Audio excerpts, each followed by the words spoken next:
सभी को जय मसीह की। हम बात करेंगे प्रार्थना की शक्ति के बारे में और आइए हम जाएंगे वचन में। याकूब 5:16 में इस प्रकार से लिखा है, धर्मी जन की प्रार्थना के प्रभाव से बहुत कुछ हो सकता है। तो मेरे प्रियो, जब एक धर्मी व्यक्ति प्रार्थना करता है तो उसके जीवन में प्रार्थना अपनी सामर्थ्य को प्रकट करती है, प्रार्थना अपनी शक्ति को प्रकट करती है। और जब एलिया ने प्रार्थना किया तो 3.5 साल तक भूमि पर मेघ नहीं बरसा था। और जब उसने 3.5 साल बाद फिर से प्रार्थना किया कि भूमि पर मेघ बरसे, तो उसी समय मेघ बरसना शुरू हो गया। और जैसे ही उसने प्रार्थना किया, उसने उत्तर को प्राप्त किया। मेरे प्रियो, जब एक धर्मी व्यक्ति परमेश्वर के सम्मुख आकर प्रार्थना करता है तो उसकी प्रार्थना कभी भी व्यर्थ नहीं जाती, बल्कि हमेशा एक उत्तर को लेकर आती है। वो किस भी स्थान में, कैसे भी हालात में जब प्रार्थना करता है तो वो उत्तर को प्राप्त करता है। मेरे प्रियो, हम देख सकते हैं बाइबल में ऐसे बहुत सारे प्रभु के दास हैं, ऐसे बहुत सारे दृष्टांत हैं जिनसे हम प्रार्थना की शक्ति के बारे में देख सकते हैं। जब दानियल ने प्रार्थना किया, जब वो शेरों की मांद में डाला गया, तो उसी समय उसका प्रार्थना का जीवन शुरू नहीं हुआ। मेरे प्रियो, उस शेरों की मांद में जाने के बाद वहां पर उसने प्रभु के सामने घुटने नहीं टेके, उस स्थान में जाकर उसने पहली बार प्रार्थना नहीं किया, बल्कि वो पहले से ही एक धर्मी व्यक्ति था, परमेश्वर के सामने तीनों समय में प्रार्थना करने वाला व्यक्ति था।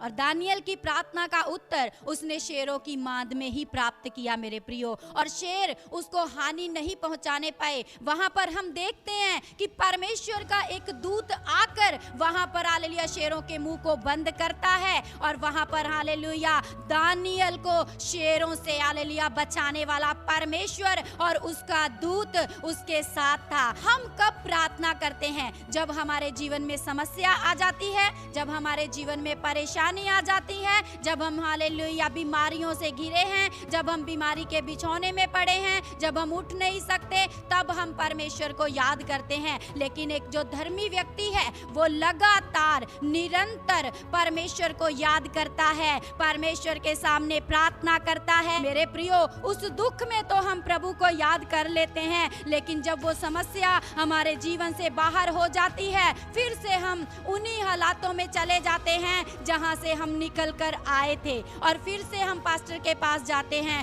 फिर से हमें चर्च का दरवाजा दिखाई देता है, और फिर से हम चर्च का दरवाजा खटखटाते हैं और पास्टर से कहते हैं, पास्टर जी हमारे लिए प्रार्थना करें। मेरे प्रियो, हमें किसी का इंतजार नहीं करना है, बल्कि परमेश्वर ने हमें एक अधिकार दिया है, और ये अधिकार प्रार्थना का अधिकार है जो हमें परमेश्वर से प्राप्त हुआ है। प्रियो, हम हनोक के बारे में देख सकते हैं। बाइबल हमें हनोक के बारे में बताती है। परमेश्वर का वचन सिखाता है कि हनोक 300 वर्ष तक परमेश्वर के साथ साथ चलता रहा, और 365 साल की उम्र में परमेश्वर ने उसे अपने साथ हालेलुया स्वर्ग में उठा लिया। परमेश्वर उसकी मृत्यु का भी इंतजार नहीं कर सका, और परमेश्वर ने उसको जीवित ही उस शरीर में उठा लिया। मेरे प्रियो, हम भी अपनी आत्मा में हालेलुया परमेश्वर के साथ लीन हो जाएं, हम भी अपने शरीर में, अपने प्राण में परमेश्वर के साथ लीन हो जाएं, और परमेश्वर हमसे इतना प्रसन्न हो कि हर समय परमेश्वर के चमत्कारों को हम अपनी प्रार्थना के द्वारा स्वर्ग से देख सके। इस धरती के ऊपर चमत्कार होंगे, आपकी प्रार्थना के द्वारा चमत्कार होंगे, आपके जीवन में चमत्कार होंगे जब आप प्रार्थना करने वाले व्यक्ति बनेंगे। मेरे प्रियो, जिस प्रकार से हम देखते हैं शद्रक, मेशक,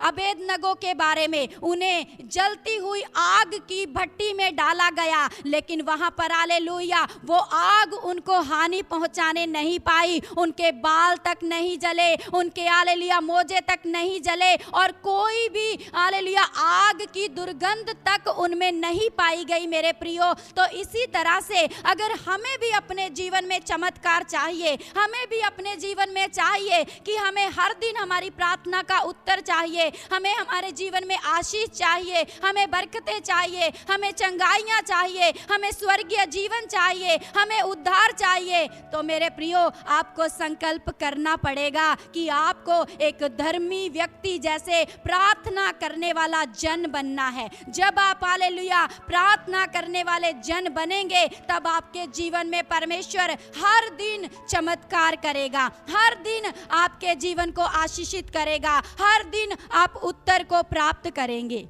मेरे प्रियो, हमारे लिए सबसे बड़ा प्रेरणा का स्रोत हमारा यीशु मसीह है, और यीशु मसीह ने इस संसार में हालेलुया प्रार्थना करना कभी भी नहीं छोड़ा। और जब तक वो इस संसार में रहे, वो नियमित रूप से प्रार्थना करते थे, परमेश्वर के साथ संगति करते थे। और जब वो प्रार्थना में समय बिताते, उन्होंने रात के समय में प्रार्थना किया, उन्होंने भोर के समय में प्रार्थना किया, और नियमित रूप से हालेलुया जब जब उनका प्रार्थना का समय था, तब तब यीशु मसीह ने प्रार्थना जारी रखा और कभी भी प्रार्थना को छोड़ा नहीं। इसी तरह से मेरे प्रियो, हमें भी हमारे यीशु मसीह की हालेलुया प्रार्थना करने वाली जीवन शैली को अपनाना है। जब हम यीशु मसीह की प्रार्थना रूपी जीवन शैली को अपना लेंगे और वो ही प्रार्थना जीवन में हम खड़े हो जाएंगे, आपको परमेश्वर बल देगा, आपके जीवन में अद्भुत बातें होंगी, अद्भुत चिन्ह चमत्कार होंगे। हमें भी उसी प्रार्थना के क्षेत्र में खड़ा होना है और हमारे जीवन में भी